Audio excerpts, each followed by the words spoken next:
Halo semuanya, selamat datang kepada seluruh pendengar dan peserta podcast edukasi kesehatan yang telah hadir di Zoom Meetings. Selamat datang juga buat teman-teman yang menonton di YouTube karena ini akan di-repost di YouTube. Jadi, sebentar lagi kita akan memulai podcast edukasi kesehatan tim bantuan medis Baswara Prada pada tahun 2022. Sebelum acara ini dimulai, izinkan saya untuk memperkenalkan diri. Berangkat sekolah membawa bekal, tiada salahnya saling kenal. Perkenalkan, saya Miracle Lee sebagai moderator yang akan memandu podcast ini selama 1 jam ke depan. Di depan saya telah hadir dokter narasumber kita yang sangat luar biasa, di mana sudah meluangkan waktunya untuk hadir di podcast kali ini dengan tema memperkuat kesiapsiagaan dalam menghadapi Omikron. Sebelumnya izinkan saya untuk memperkenalkan beliau. Beliau adalah Dr. Made Indra Wijaya, Mars PhD Visqua. Selamat pagi dokter, terima kasih sudah mampir ke podcast kita hari ini. Selamat pagi Miracle Lee, terima kasih sudah diundang ke podcast ini.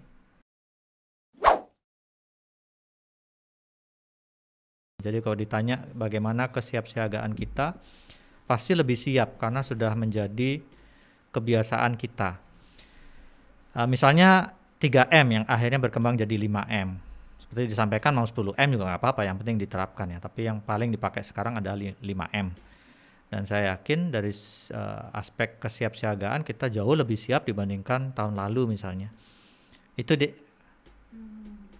Baik dokter, jadi karena yang sekarang itu kenapa kita angkat lagi untuk mengingat COVID-19 sekarang varian barunya Omikron gitu. Kita mengangkat topik ini karena pada Januari, berdasarkan data Januari tahun 2022, Indonesia kembali lagi digemparkan oleh lonjakan kasus COVID-19 yang meningkat diperkirakan disebabkan varian baru, yaitu varian Omikron. Gejala yang dialami itu common cold atau flu biasa. Gelombang ketiga COVID-19 ini mengakibatkan sekolah-sekolah menerapkan pembelajaran jarak jauh kembali yang di mana sebelumnya sudah dilakukan pelajaran tatap muka gitu. Jadi karena untuk mengurangi penularan, jadi dilakukan kembali pembelajaran melalui daring ya dokter. Itu. Jadi muncul juga pertanyaan yang beragam gitu dok. Salah satunya itu apa sih virus corona varian Omikron ini?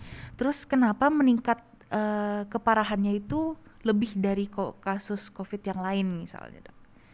Ya, baik mereka ini penting ya karena audiens kita yang utama adalah PMR Palang Merah Remaja dan juga memang untuk publik. Tapi khususnya mereka, saya ingin memicu semangat mereka untuk kelak lanjut ke dunia kesehatan. Apakah jadi dokter, jadi perawat, jadi bidan atau sarjana kesehatan masyarakat. Jadi begini. SARS-CoV-2 ya, SARS-CoV-2 nama virus penyebab COVID. Saya pernah ditanya, oh jadi SARS-CoV-2 itu cuma ada 5 ya dok ya? Karena mereka yang tersebar adalah alfa, beta, gamma, delta, omikron. Maka saya sampaikan di sini pada adik-adik juga audiens yang hadir ya, bahwa SARS-CoV-2 kalau dari WHO itu dibedakan ada setidaknya 3 grup.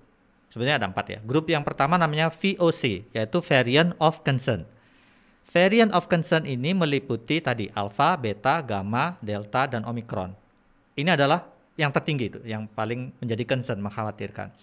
Grup kedua namanya VOI, Variant of Interest.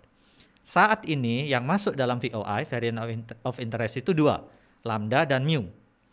Grup ketiga, kenapa saya sampaikan 2 ya? Karena sebelumnya itu banyak. Jadi WHO sendiri melakukan classify, reclassify. Sebelumnya ada epsilon, ada zeta, ada theta, ada eta, ada kappa gitu. Sekarang lambda, mu. Grup ketiga namanya variant under monitoring, VUM. Biasanya belum dikasih kode dia, masih B11 atau B2 atau apa gitu. Nah, yang keempat itu yang formally monitored variant. Jadi varian yang sebelumnya dimonitor sekarang tidak lagi. Nah, yang pertama itu memang VOC. Ketika Omikron ini diumumkan oleh WHO sebagai VOC, itu tanggalnya 26 November. Ini yang menarik.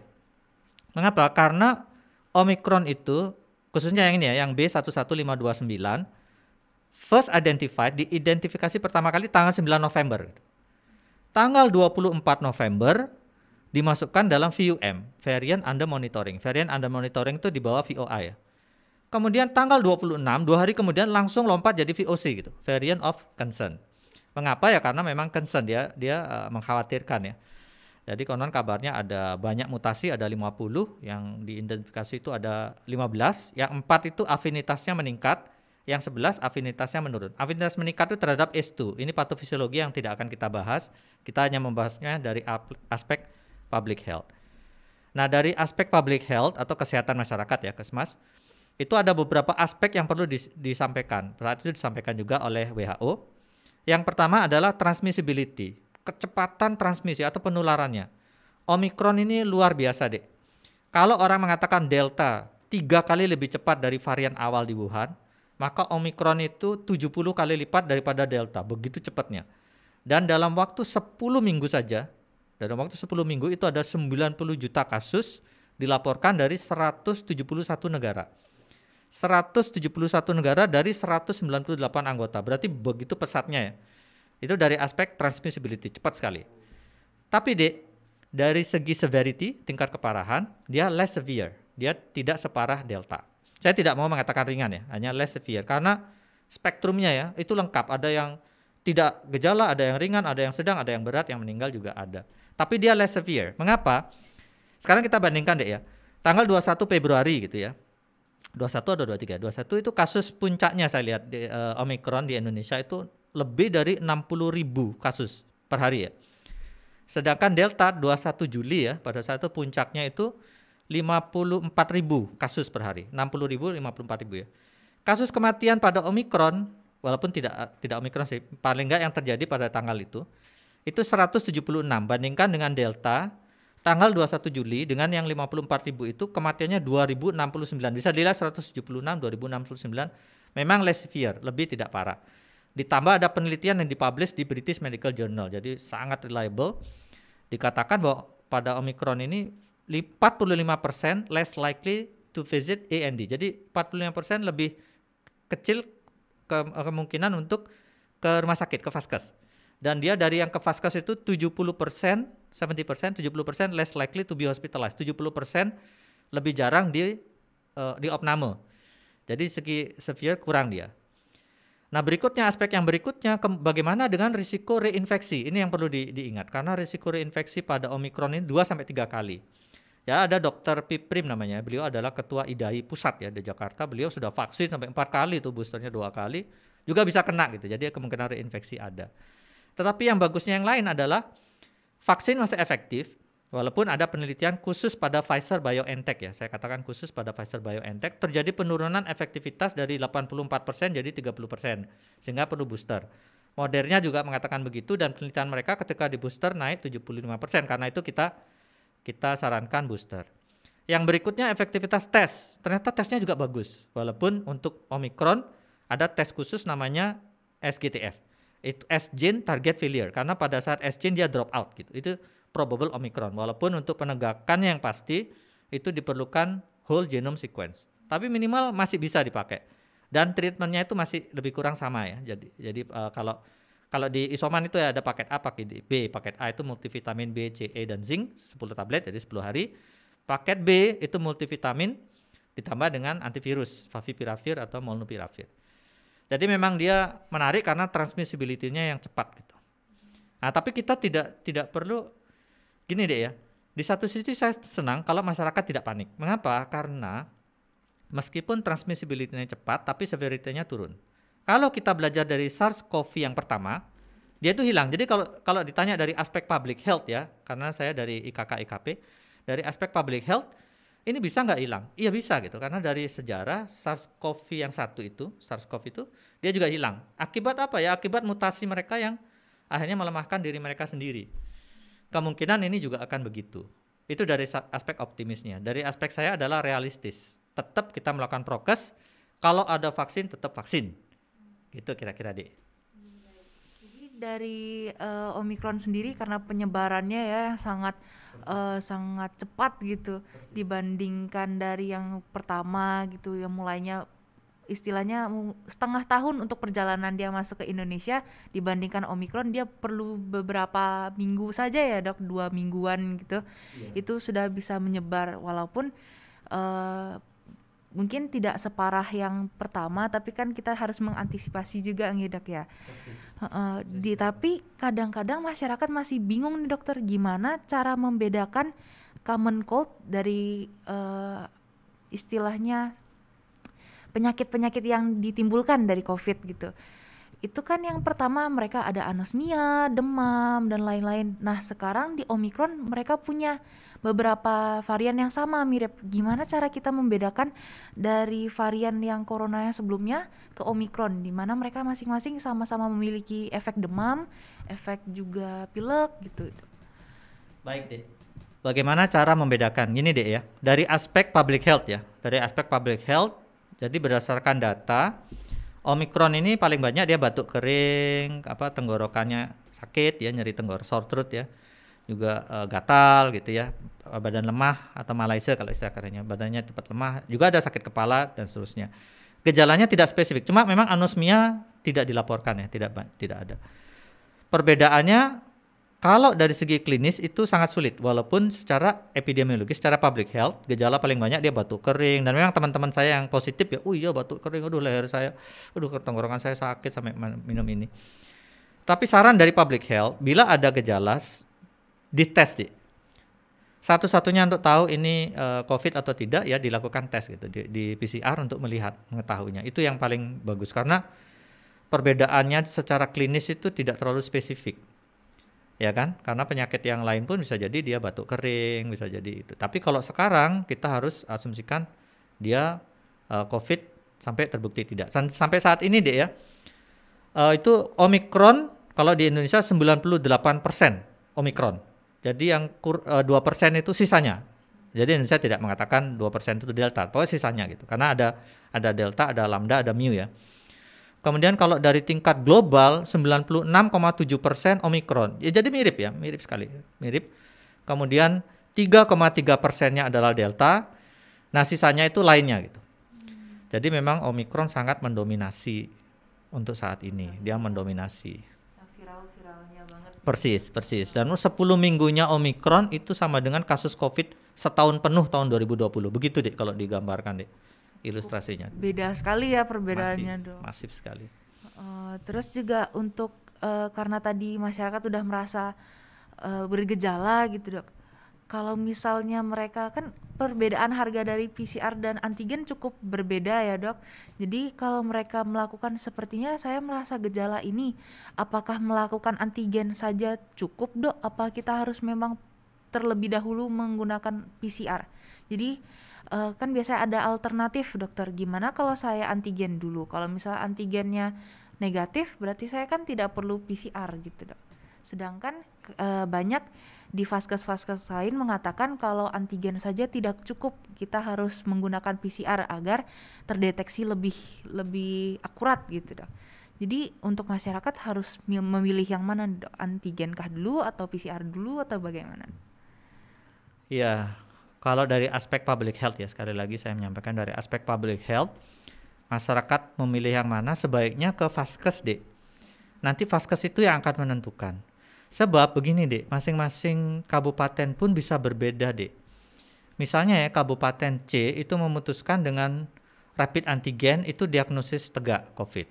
Tapi Kabupaten A itu harus PCR. Jadi tergantung ada kriterianya dek, misalnya untuk mendapatkan tes PCR, RT-PCR ya, atau NAAT ya, Nucleic Acid Amplification Test, itu seberapa cepat, kemudian masing-masing kabupaten menentukan dia masuk kategori yang mana. Jadi memang kalau dari masyarakat umpamanya dia melakukan rapid antigen negatif, rapid itu bisa negatif ketika dia kurang dari 3 hari atau 5 hari gitu. Jadi kalau dia negatif dia bisa ulang 3 atau 5 hari atau dia isoman. Tapi yang paling bagus ke vaskes gitu. Nanti vaskes yang akan mengarahkan. Kalau memang PCR dia akan PCR. PCR jelas lebih bagus deh.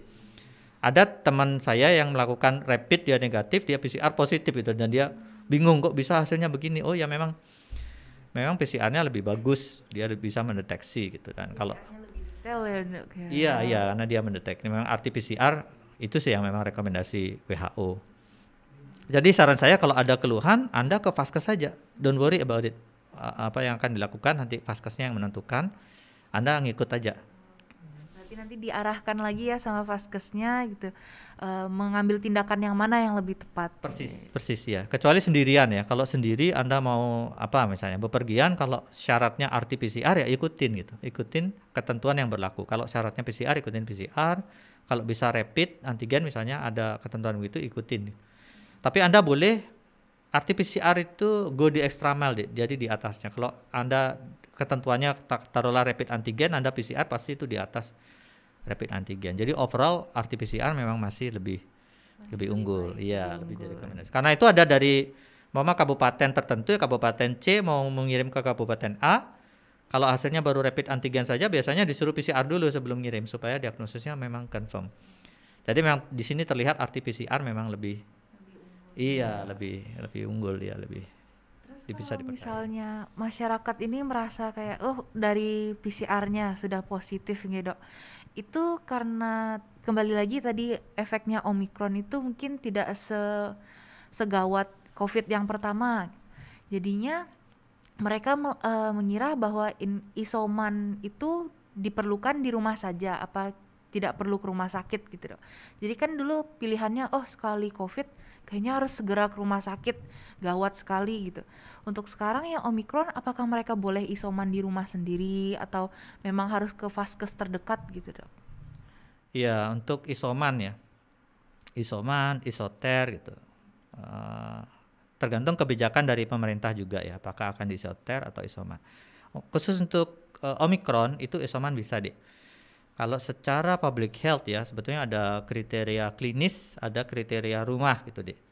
Kriteria klinis itu kurang dari 45 tahun, tidak ada komorbid, ada akses ke telemedicine, ada akses untuk mendapatkan obat seperti itu ya. Kriteria rumah ya ada kamar yang untuk dia, kemudian ada kamar mandi terpisah gitu. Kira-kira ada yang melayaninya, dia bisa isoman. Dan banyak dari teman-teman saya yang juga isoman. Ketika PCR positif deh ya, dari labnya itu dia akan upload ke apa namanya itu ya, ke sistemnya Kemkes, kayaknya new all record gitu, kayaknya NAR system gitu, semuanya di upload sana, nanti akan menerima WhatsApp dan disitu bisa telekonsultasi dan mendapatkan obatnya paket A atau paket B yang dikirim oleh Kimia Farma melalui kalau nggak salah si cepat atau apa gitu, akan dikirimkan. Memang rata-rata diberikan yang paket B yang ada antivirusnya. Jadi khusus untuk Omikron ini memang isomannya banyak dan juga diberikan obat. Isoter juga ada. Nanti akan ditempatkan di mana itu tergantung juga dari tenaga kesehatannya mana. Kira-kira gitu deh. Memang tidak harus di admit, tidak harus dirawat di opname di rumah sakit ya. Tapi kalau memang kritis dan berat baru. Isoman pun sebenarnya salah satu kriteria dia memiliki akses untuk memeriksa pulse oximetry, itu salah satunya deh ya. Umur kurang dari 45, tidak ada komorbid, punya akses telemedicine, punya akses untuk mengukur pulse oximetry gitu ya. Kalau kriteria rumahnya dia punya kamar sendiri, dia punya kamar mandi terpisah, itu dia akan isoman. Yang dari saya dengar juga dari pemerintah itu menyediakan beberapa daerah yang bisa mengakses seperti itu gitu. Terutama di Bali juga sudah kalau tidak salah Denpasar dan Nusa Dua sudah diberikan akses untuk mendapatkan vaskes yang terdekat, juga dari obat-obatan dari pemerintah dan juga itu dibiayai pemerintah dan meringankan masyarakat lah sedikit ya dok ya. Secara nasional tuh banyak deh, kalau nggak salah 1,7 triliunan itu betul-betul untuk paket-paket isoman. Jadi dari pemerintah memang ada paket A itu multivitamin saja, B, C, E dan zinc 10 tablet. Kenapa 10 tablet? Karena 10 hari ya. Kemudian kalau yang paket B-nya itu yang ada antivirusnya. Biasanya ada Favipiravir misalnya ya. Itu ada 40 tablet. Dan dosisnya akan diberitahukan di sana. Ada juga molnupiravir, tapi saya pikir molnupiravir masih belum banyak, kedepannya pasti lebih banyak lagi. Sama juga 40 tablet, dosisnya juga agak sedikit berbeda. Ini biasanya gitu deh. Yang paling banyak memang paket B karena ada antivirusnya ya. Adek mungkin menerima WA-nya itu. Paket B itu kalau dirupiahkan senilai 1,2 juta. Saya juga nerima sih. Untuk encourage orang untuk mau, karena antivirus itu memang bagus dia di awal-awal gitu. 5-6 hari di awal dia bagus. Lumayan tidak membebankan masyarakat lah ya. Iya, persis. Lumayan kan. Tapi juga di masyarakat beredar nih dokter, kalau tidak salah di mana Omikron ini katanya memakai double masker atau masker saja tuh sebenarnya tidak bisa mencegah Omikron gitu. Soalnya Omikron ini karena penyebarannya yang luar biasa itu membuat seolah-olah efek masker ini tidak terlalu berefek gitu ke kitanya. Gimana dokter tanggapannya? Ya sampai saat ini deh ya yang disarankan ya kalau dari tingkat WHO itu 3M yang saya lihat ya. Memang memakai masker, mencuci tangan, menjaga jarak. Kalau dari kita 5M, ditambah lagi menghindari kerumunan, menurunkan mobilitas gitu ya. Dan ada lagi sih vaksin. Jadi sampai saat ini masker yang penting masker itu fit ya, artinya menutup hidung, menutup mulut itu bisa. Jadi sampai saat ini masih direkomendasikan penggunaan masker. Ya saya tahu ada outlier. Outlier itu ada beberapa kasus yang outlier, jadi dia tidak masuk dalam kasus secara umum. Misalnya ya, ada juga seorang dokter di Inggris yang betul-betul dia pakai masker, pakai ini, tapi kena gitu. Jadi mereka dari mana ya gitu. Ada juga kasus. Atau mungkin adik-adik juga tahu karena memang sudah banyak yang tahu ya. Deddy Corbuzier misalnya, beliau rajin olahraga, minum vitamin C, vitamin D, ya kan? Tapi kena gitu. Iya, walaupun prokes yang udah dijalankan udah Iya, ketat tapi kayak tetap beliau kena kecewa juga. gitu. Aduh saya sudah begini kok, sampai badai sitokin juga ya. Tapi itu outlier deh. Outlier itu satu dari sekian gitu. Itu kasus yang jarang. Bukan berarti pakai masker sekarang tidak perlu, cuci tangan tidak perlu, tetap deh. Protokolnya dilakukan. Jadi prokes, vaksin itu yang paling penting. Nah, dari yang seperti dokter tadi bilang, di mana kita sudah prokes, udah ketat, terus kita juga udah menjalani vaksin paling tidak minimal sekarang 2 kali, walaupun kadang-kadang yang seperti usia saya untuk tiket boosternya itu belum keluar karena yang dipentingkan kan untuk yang lansia terlebih dahulu, jadi booster lansia terlebih dahulu yang baru tersedia. Itu katanya juga walaupun sudah vaksin tapi tetap kena. Apakah vaksin menurut masyarakat apakah vaksin ini tidak terlalu berefek ya dok, atau enggak mungkin efeknya vaksin ini kurang sebenarnya dok bagi mereka walaupun sudah saya divaksin kok tetap kena gitu. Bagaimana dokter tanggapannya? Iya, terima kasih. Ini yang penting pertanyaan dan kita harus jujur ya sebagai public health worker, harus jujur menyampaikan informasi berdasarkan evidence, berdasarkan bukti-bukti yang ada. Memang dari Pfizer BioNTech ya, Moderna juga. Tapi yang saya baca sih dari Pfizer, memang terjadi penurunan ditinjau dari effectiveness of vaccines ya. Jadi 2 dose of vaccines itu dia akan menurun efektivitasnya dari 87% menjadi 30% ketika Omicron ini muncul ya. Berarti setelah sekian bulan ya, 6 bulanan. Sehingga diperlukan booster, dan ketika booster efektivitasnya naik menjadi 75%. Tetapi dari aspek public health ya, kalau kita kena vaksin, iya kita mungkin kena reinfeksi, masih ada risiko. Tetapi severity-nya, tingkat keparahannya tidak setinggi dibandingkan yang tidak vaksin. Dan itu ada statistiknya dek. Jadi memang yang meninggal itu lebih dari 70% memang tidak divaksin. Bahkan ada data yang 90%. Tapi yang saya dapat tidak setinggi itu sih. 70%-an gitu memang belum divaksin sama sekali datanya. Jadi vaksin tetap perlu dek. Saran saya adalah kalau Anda mendapatkan tiket vaksin, Anda vaksin. Yang kedua, jangan pilih-pilih dek. Apa yang ada silakan. Karena tidak harus homolog ya. Homolog itu sama. Sinovac gitu ya. AstraZeneca. Nggak harus. Heterolog pun tidak apa-apa. Dan terakhir memang ada. Dan ini bukan cuma di Indonesia dek ya, di Inggris pun begitu. Saya lagi kuliah di Liverpool School of Tropical Medicine. Ketika ada tugas esai, saya tulis, saya suruh pilih vaksinnya itu Johnson & Johnson dek, karena dia sekali dek ya. Tapi ternyata jawaban dari mentor saya nggak bisa gitu. You cannot do this, just because kami negara maju, Amerika misalnya, belum tentu kami punya gitu. Jadi saran Anda sebagai seorang public health worker ataupun travel medicine practitioner adalah terima vaksin yang ada gitu, yang accessible bagi Anda, yang disiapkan untuk Anda. Umpama Miracle ya, yang 1-2 misalnya AstraZeneca gitu. Kemudian yang ketiga diberikan Pfizer, ya udah terima aja gitu. Karena bisa jadi kalau enggak lewat nanti. Lewat yang lain. Jadi saran yang terakhir adalah ini bukan dari saya, ini dari Dr. Maria, dari WHO juga begitu gitu. Dari Maria, dari April juga sama gitu. Jadi sarannya terimalah vaksin apa yang ada dan bisa diakses. Terima saya. Seperti saya yang pertama itu vaksinnya yang ketiganya Moderna gitu. Jadi bisa jadi beda. Mungkin anak saya nanti Astra bisa beda. Gitu. Ada isu juga dok, gimana kalau di mana kita vaksin, yang pertama misalnya Sinovac, kemudian nanti yang boosternya itu harus lebih tinggi, maksudnya kayak efeknya itu harus lebih tinggi daripada Sinovac. Biasa kan kalau Sinovac tentang kemampuannya misalnya 75% gitu. Kalau di booster kita harus menggunakan AstraZeneca karena efeknya itu lebih besar daripada Sinovac gitu. Apakah memang vaksin booster itu harus meningkat ya dok? Jadi vaksinnya itu harus, kalau misalnya yang Sinovac nantinya boosternya AstraZeneca nanti mungkin boosternya itu Pfizer atau gimana gitu dok? Iya deh, ini pertanyaan ini muncul juga deh ya di masyarakat ya. Katanya dok kalau Sinovac harus Pfizer gitu. Kalau AstraZeneca harus Moderna gitu ya. Atau Sinovac malah Astranya separuh dosis sih katanya. Sinovac Astranya separuh gitu. Kalau Astranya 1 dosis. Ini sekali lagi deh ya, ilmu ini berkembang terus deh dan bisa berubah. Yang terakhir yang kami dapatkan adalah homolog maupun heterolog doesn't matter. Apa yang ada, apa yang available, apa yang diberikan untuk Anda diterima saja. Karena faktanya homolog ataupun heterolog dia akan meningkatkan efektivitas.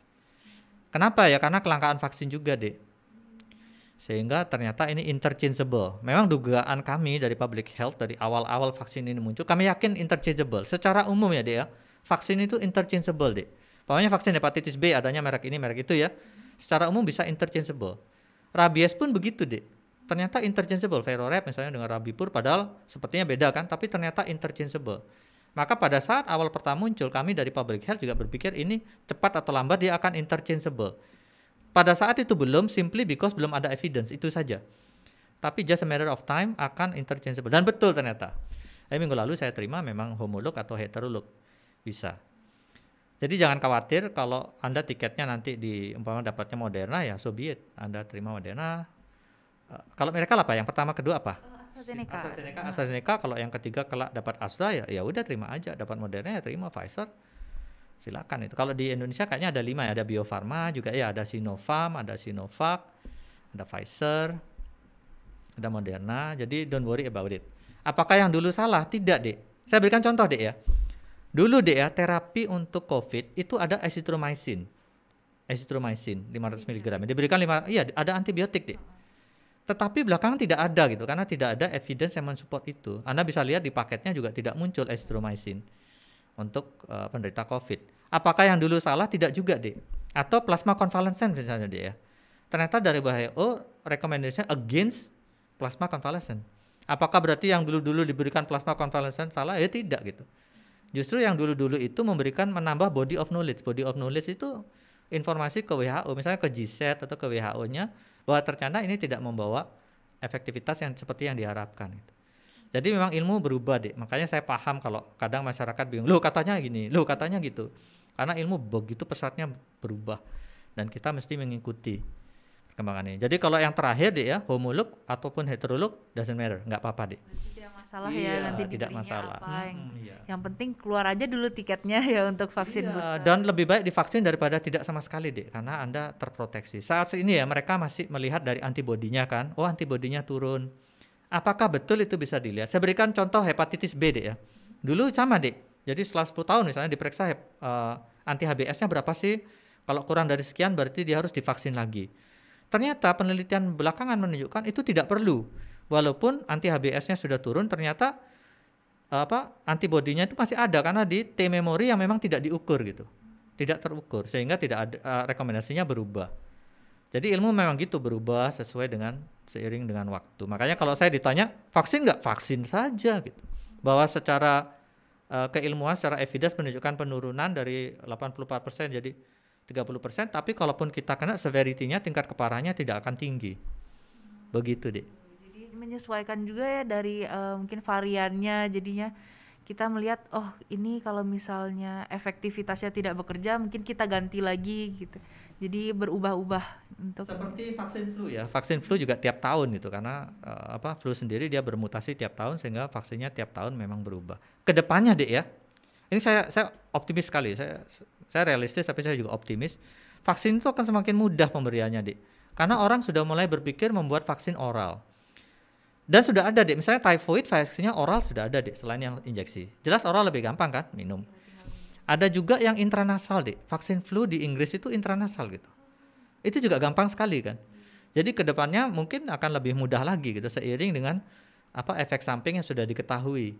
Karena takutnya KIPI-nya itu dek yang perlu kita perhatikan. Tapi kedepannya akan semakin mudah gitu. Jadi tidak akan memerlukan terlalu banyak tenaga kesehatan untuk interview ya, untuk turut campur dalam pemberian ini. Karena kedepannya mereka para ahli sudah berpikir menciptakan yang oral, menciptakan yang intranasal, menciptakan yang aerosol, menciptakan yang jauh lebih mudah untuk dikonsumsi oleh publik.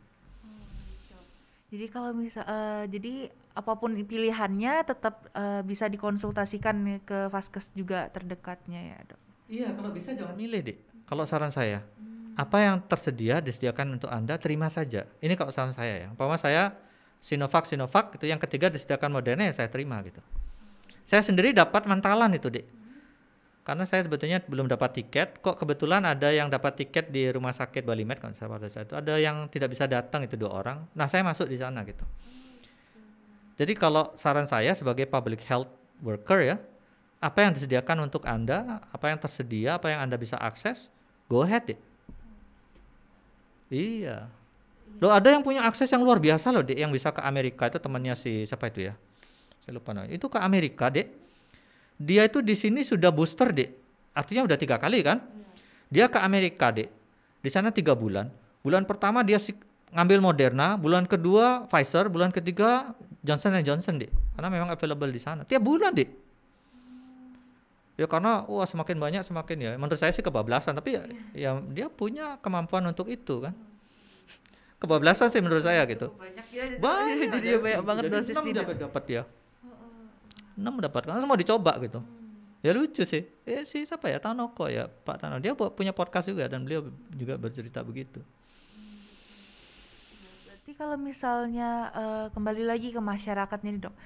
Kalau masyarakatnya sebelumnya sudah terkena COVID yang awal-awal gitu dan survive sampai sekarang, apa mereka yang penyintas COVID yang lama gitu, bisa terkena lagi Omikron ini? Karena mungkin dipikir udah ada antibodi yang selama ini sudah terbentuk kan dok, jadi apakah virus ini bisa menyerang lagi kembali ke orangnya ya dok? Bisa jawabannya. Jadi ini Dr. Maria dari WHO juga menyampaikan bisa, dan juga Prof. Chandra ya, Prof. Chandra juga Aditama dalam pada saat acara CARS Sharing Knowledge, beliau juga menyampaikan bisa gitu. Risikonya itu 2-3 kali, 2 to 3 times increase risk of reinfection. Jadi bisa, memang Omicron dia punya punya substantial ability untuk evade, untuk menembus immunity yang sudah terbentuk dari orang yang sudah pernah kena.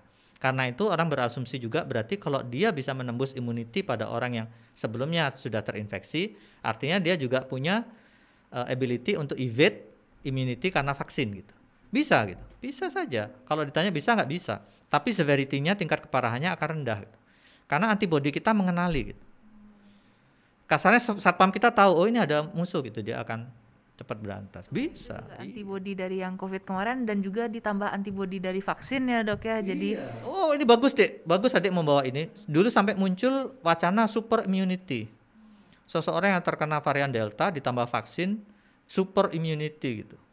Karena dia sudah dapat varian yang ganas itu, kemudian dapat vaksin dari super immunity. Tapi ya jangan disalah kaprahkan ya, karena kalau gitu saya nggak pakai masker supaya super immunity, salah juga gitu, kebablasan itu. Saya mau super immunity, saya sudah divaksin, saya lepas masker. Wah itu salah juga gitu, kebablasan. Jangan terlalu ekstrim lah, kalau di Buddha itu jangan ekstrim, karena jalan tengah ya, middle way. Jalan tengah, pakai masker, pakai ini, tapi jangan panik gitu. Tetap stay cool aja berarti. Tapi tetap kita prokes, kalau ada vaksin kita ambil gitu. Tetap ikuti jalan yang sudah ada. Iya, persis. Kembali lagi, misalnya kita sudah membahas nih dari pertama dari efek dan lainnya, variannya juga. Kalau misalnya sekarang 2 tahun dok, 2 tahun kita sudah melewati di mana kita bersekolah, kuliah itu melewati daring. Tentu saja membuat orang-orang seperti kok online terus ya sekolahnya, kapan nih saya bisa sekolah tatap muka kembali, karena apalagi masa SMA ya dok, kayaknya kata orang-orang masa terbaiknya adalah SMA tuh, jadi mereka menanti-nanti untuk sekolah tatap muka. Dengan keadaan seperti sekarang, apakah sekolah tatap muka itu masih bisa diberlakukan? Kalaupun masih bisa diberlakukan, apakah membuat penyebaran Omikron ini semakin pesat, atau juga apa sih yang kita harus siapkan untuk menghadapi Omikronnya ini, apalagi mau bersiap untuk tatap muka gitu, Dok? Baik, ini memang PTM ya, pembelajaran tatap muka, pembelajaran jarak jauh. Dulu sempat di PTM kan sempat jalan. Kenapa diberhentikan? Karena ada surat dari 5 organisasi profesi ke 4 menteri gitu, yang menyatakan memang PTM ini sebaiknya ditangguhkan dulu. Kemudian banyaknya kasus pada anak-anak, dan pada saat itu tinggi sekali, Dek. Pada tanggal 3 Januari, Dek ya, itu kasus COVID pada anak-anak 70. Pada tanggal 7 Februari, 1 bulannya ya, itu kasusnya sudah meningkat lebih dari 7.000, 7.990. Pada tanggal 14 Februari pas Valentine, Dek ya, itu lebih dari 14.000. Jadi dari 70 ke 14.000 dalam waktu 6 minggu, 1,5 bulan, 200 kali lipat. This is something gitu, makanya ditangguhkan, Dek. Jadi memang ada usulan dari organisasi profesi kepada 4 menteri itu, akhirnya ditangguhkan. Apakah mungkin PTM jalan? Mungkin banget, Dek. Nanti kan kita evaluasi, karena satu adalah cakupan vaksin, 2 level PPKM-nya kan dilihat. Kalau PPKM-nya terus turun jadi 1 gitu misalnya levelnya, sekarang kan kita di 3 ya, sampai tanggal 28 deh saya baca surat terakhir, sampai besok itu masih 3, kita tunggu lagi surat berikutnya. Nanti kita lihat, Omikron memang kasusnya cepat sekali naik, Dek. Namanya epic curve ya, kurva epidemiologi. Dia cepat kurva epidemiologi, tapi turunnya juga cepat gitu. Jadi kalau lihat di 4 gelombang, di dunia ini sebenarnya ada 4 gelombang, Dek. Di Indonesia sih 3, ada 4 itu kelihatan ketika Delta agak ini menukik sekali gitu. Tapi turunnya cepat gitu. Nah, secara realistis, sekali lagi tidak pakai istilah optimis, pesimis, tapi realistis ya mungkin tidak PTM, mungkin sekali, Dek.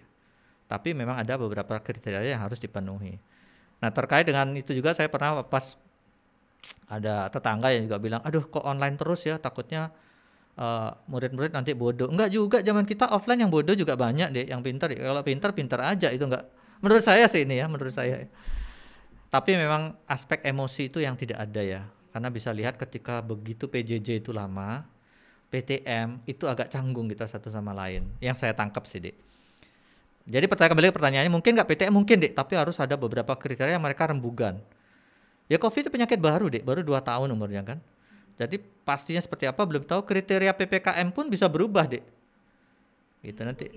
Iya, ngikuti dengan perkembangan. Gitu. Tapi nggak, kalau saya sih, kalau saya sih, don't worry about it gitu. Kita jalanin. Karena apa? Zaman berubah, kita berubah dengan zaman gitu. Orang masa lalu selalu bilang, kalau zaman dulu lebih baik dari zaman ini gitu ya. Selalu begitu, Dek. Yakinlah begitu, Dek. Padahal menurut saya tidak gitu. Bukan berarti zaman dulu lebih jelek, lebih jelek dari sekarang. Enggak sih. Iya, zamannya beda aja gitu. Punya zaman masing-masing istilahnya. Exactly. Harvard, universitas besar itu sudah membuka online, Dek. Sekarang ada program course 8 minggu, ada sertifikatnya itu tentang teaching untuk higher education, dan itu direcognize di negara-negara lain, Dek ya. Nah, mereka pun sudah mulai berpikir. Jadi apakah mungkin PJJ ini jadi PTM? Mungkin banget, Dek. Tapi harus ada beberapa kriteria yang dipenuhi, kemudian pengambil kebijakan itu yang akan menentukan. Dok, dari yang saya simpulkan dari pertanyaan yang udah awal banget, dari varian yang berbeda apa tidak gitu, dari variannya ternyata sekarang cukup berbeda ya, Dok. Walaupun penyebarannya sangat signifikan, sangat pesat, tapi untuk gejalanya itu juga tidak terlalu parah dari sebelumnya. Juga untuk cara membedakannya itu mungkin agak sulit, tapi setidaknya bisa dicegah dengan PCR dan juga vaskes-vaskes yang ada ya, Dok. Juga kalau misalnya hasilnya positif, itu bisa isoman sendiri di rumah. Juga apakah masker mampu melindungi walaupun tidak 100% tapi tetap harus dijalani. Itu juga untuk penyintas COVID mungkin bisa kena lagi varian yang ini, dan juga untuk pertimbangan tatap muka bisa terjadi walaupun harus mengikuti syarat-syarat tertentu. Ya, baik, Dok, dari pembicaraan kita tadi, dari yang sudah kita lakukan selama mungkin 40 menit yang udah berjalan ya, Dok.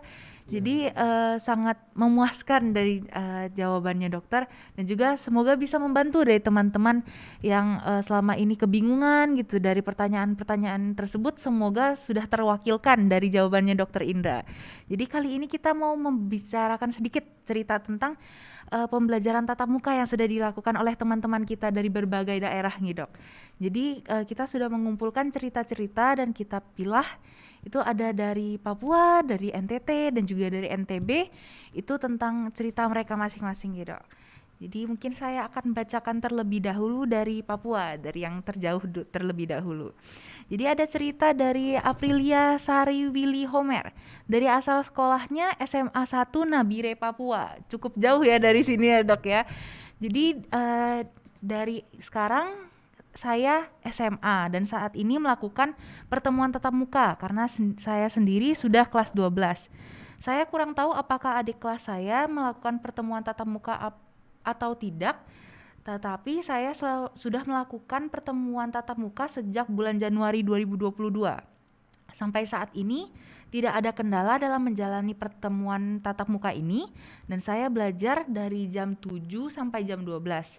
Kurang lebih setiap pelajarannya 45 menit, dan siswa yang masuk setengah hari dari jumlah siswa yang normal sepertinya ini dok. Jadi kayak diberi shift gitu.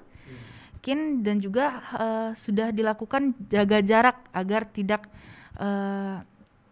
masuk semua gitu dok. Jadi supaya mungkin mejanya dipisah-pisah gitu ya biar ada prokesnya. Itu prokesnya juga cukup ketat di sekolah. Jadi sebelum masuk wajib cuci tangan, cek suhu, dan baik siswa juga guru. Menurut dokter ini perilaku seperti ini sudah cukup mencegah ya dok untuk dari Omikronnya sendiri gitu, atau bagaimana dok? Iya, jadi seperti yang sudah disampaikan tadi, cara pencegahan dari aspek public health, tadi prokes, vaksin. Jadi pastikan vaksin. Seperti di Bali, vaksin sudah lebih dari 95% pada anak-anak. Dari cakupan vaksin sudah terpenuhi. Prokesnya yaitu tadi, memakai masker, mencuci tangan, menjaga jarak. Yang berikutnya menghindari kerumunan ya, menjaga jarak. Kalau itu dilakukan ya sudah gitu. Nah, tapi untuk kebijakan apakah PTM atau KPJJ, pembelajaran jarak jauh atau pembelajaran tatap muka, diserahkan ke masing-masing otoritas itu pemegang kebijakan.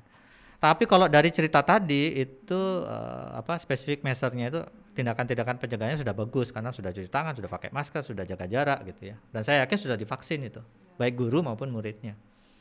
Tetap dipertahankan ya dok, supaya mungkin mencegahlah penyebarannya agar tidak makin meningkat gitu. Iya persis, yang penting prokes, vaksin. Sekarang ada cerita juga masih dari Papua, ada dari Fatur Rahman Syam Asa Sofyan dari sekolah SMA 3 Nabire. Jadi saya sekarang sudah kelas 12 dan sedang melakukan pertemuan tatap muka karena sedang UAS, dan adik kelasnya sedang libur. Jadi karena ada ujian akhir semester, saya melakukan pertemuan tatap muka sejak bulan Juni atau Juli dari 2021, cukup lama ya dok. Dan sistem tatap muka full, tapi pertemuan tatap muka tapi tatap mukanya itu menggunakan sesi. Jadi mulai dari bulan Februari untuk sekolah sistemnya tatap muka full, masuk dari Senin sampai Sabtu dengan kapasitas siswa 100%, dengan jumlah siswa 30 sampai 36 siswa tiap kelasnya, mulai dari kelas 10 sampai 12. Untuk lama pembelajaran itu selama 8 jam sehari.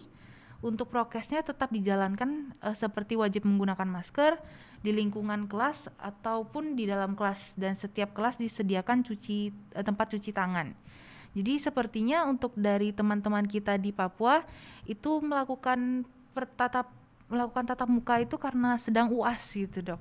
Jadi mungkin karena menjalani ujian, mungkin kalau misalnya di dalam penjarak jauh agak sulit ya menilai untuk penilaian ujiannya gitu dok. Jadi dilakukan tatap muka gitu. Bagaimana pendapat dokter? Kalau untuk kebijakan apakah PTM PJJ itu diserahkan masing-masing daerah sebetulnya ya. Kalau dari public health, dari aspek public health ya kita lihat kriterianya gitu. Apakah dia masuk PPKM level berapa. yang cakupan vaksinnya sudah berapa, kasus hariannya berapa, gitu ya, positivity rate-nya berapa. Akhirnya satu tim yang akan memutuskan. Nah, taruhlah PTM sudah dinyatakan oke gitu ya, maka prokesnya yang dilakukan itu. Protokol kesehatan dilakukan, vaksin, cakupan vaksin juga dipastikan. Ya itu tadi, kemudian kalau ada bergejala, sekolah itu harus punya kerjasama dengan vaskes terdekat. Misalnya ada puskesmas dengan puskesmas.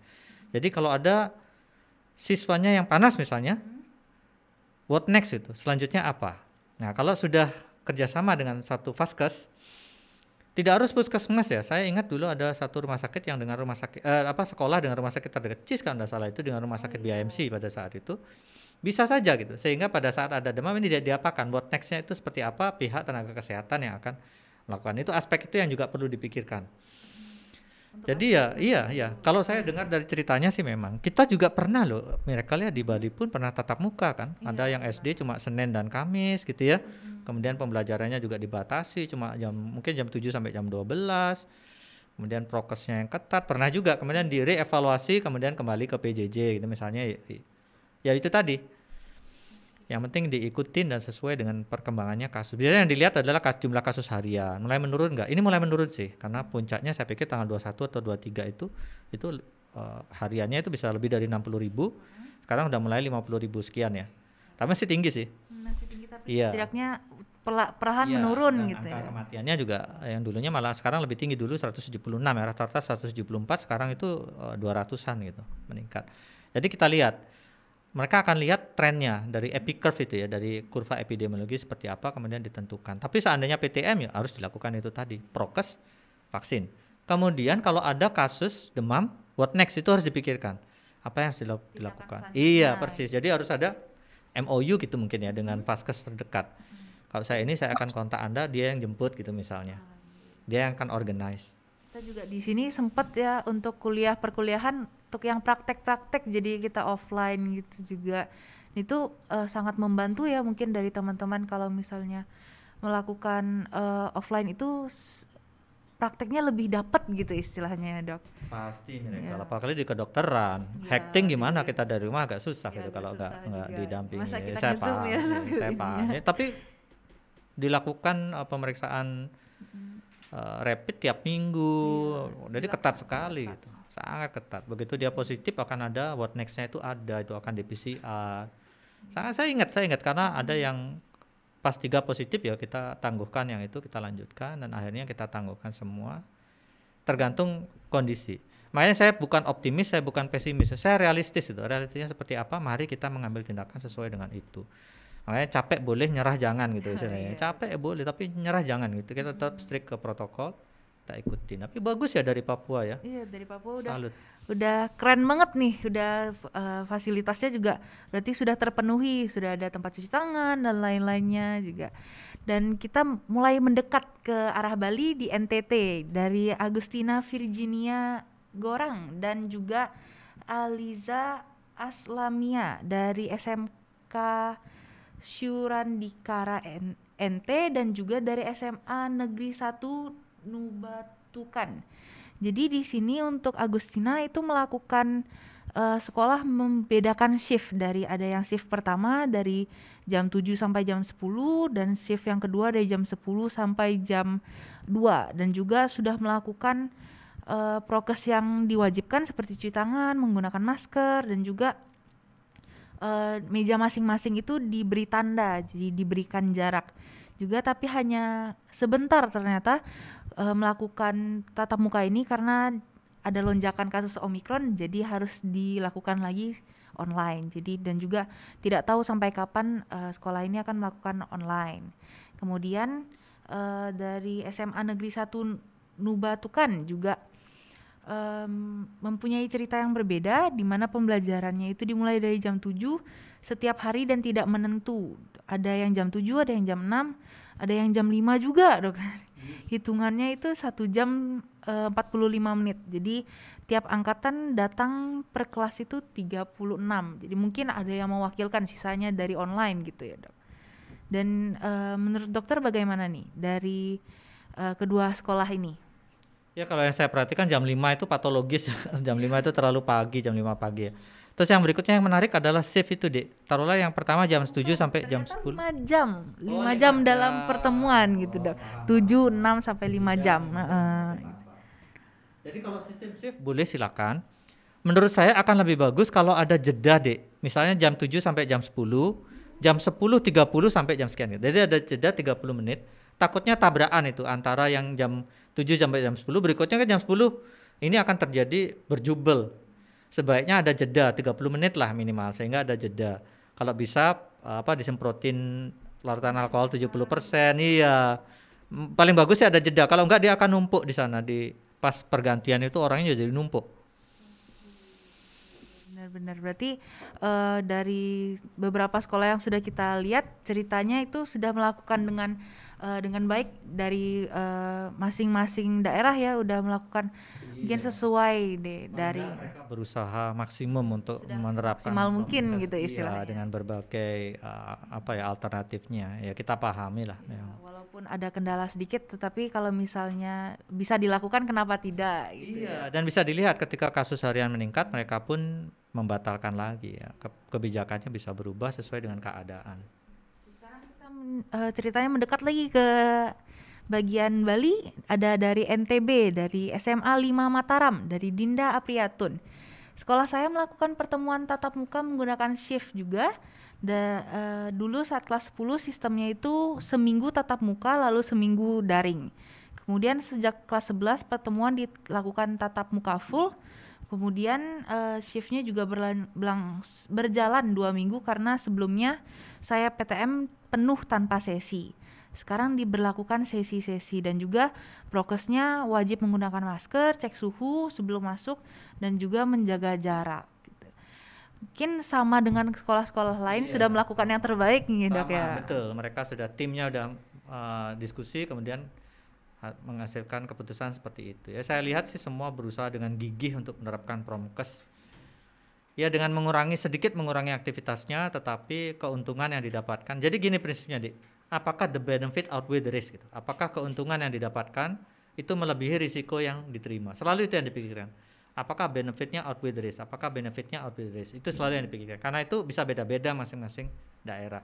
Tapi mereka pasti berpikir apakah keuntungannya melebihi risikonya. Ya, baik dok. Jadi demikian beberapa cerita ya, mungkin yang sudah mengirimkan cerita tapi belum bisa masuk mungkin karena juga durasi gitu dok ya. Tapi mungkin saya pikir tetap sama seperti mereka sudah berusaha melakukan prokes yang terbaik untuk menjaga tertiban sesama gitu. Setidaknya mereka bisa merasakan lah istilahnya untuk walaupun tetap tatap muka sebentar saja tapi setidaknya mereka sudah bisa mengenal lingkungan sekolah mereka masing-masing. Mungkin sesi terakhir mungkin ada closing statement nih dari dokter. Jadi dari yang kita bahas dari awal sampai sekarang menurut dokter gimana nih apa yang harus ditegakkan dari segalanya? Baik, saya ingin nyampaikan ke adik-adik khususnya ya, walaupun mungkin nanti pemirsanya juga ada dari publik yang lain ya. Tapi adik-adik khususnya adik-adik PMR dari SMA dia. Kita menjalani masa ini bersama-sama, Dik.